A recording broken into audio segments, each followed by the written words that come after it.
ಓಂ ಗಂ ಗಣಪತಯೇ ನಮಃ. ನಕ್ಷತ್ರಗಳು ಮತ್ತು ರಾಶಿಗಳು ವೇದ ಜ್ಯೋತಿಷ್ಯದಲ್ಲಿ ಮಾನವನ ಜೀವನವನ್ನು ಅರ್ಥ ಮಾಡಿಕೊಳ್ಳಲು ಬಳಸುವ ಮೂಲಭೂತ ಅಂಶಗಳು ಆಗಿವೆ.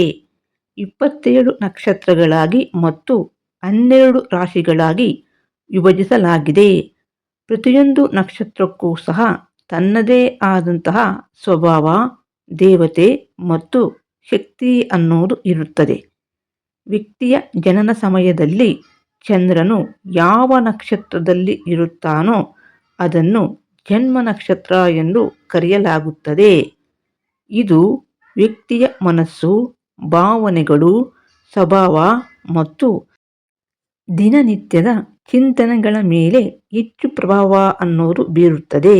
ಅದೇ ರೀತಿ ರಾಶಿ ವ್ಯಕ್ತಿಯ ವ್ಯಕ್ತಿತ್ವ, ವರ್ತನೆ ಮತ್ತು ಜೀವನದ ದಿಕ್ಕನ್ನು ಸೂಚಿಸುತ್ತದೆ.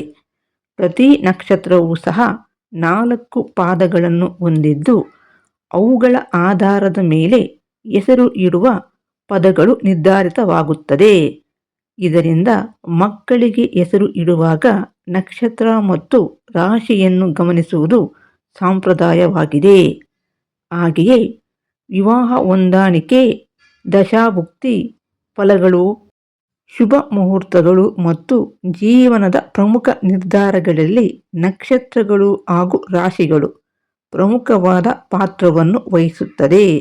ಇವುಗಳಿಂದ ವ್ಯಕ್ತಿಯ ಶಕ್ತಿಗಳು, ದುರ್ಬಲತೆಗಳು ಮತ್ತು ಜೀವನದ ಸಾಧ್ಯತೆಗಳನ್ನು ಅಂದಾಜು ಮಾಡಬಹುದು. ಈ ರೀತಿಯಾಗಿ ನಕ್ಷತ್ರಗಳು ಮನಸ್ಸಿನ ಮೇಲೆ ಪರಿಣಾಮ ಬೀರುತ್ತದೆ.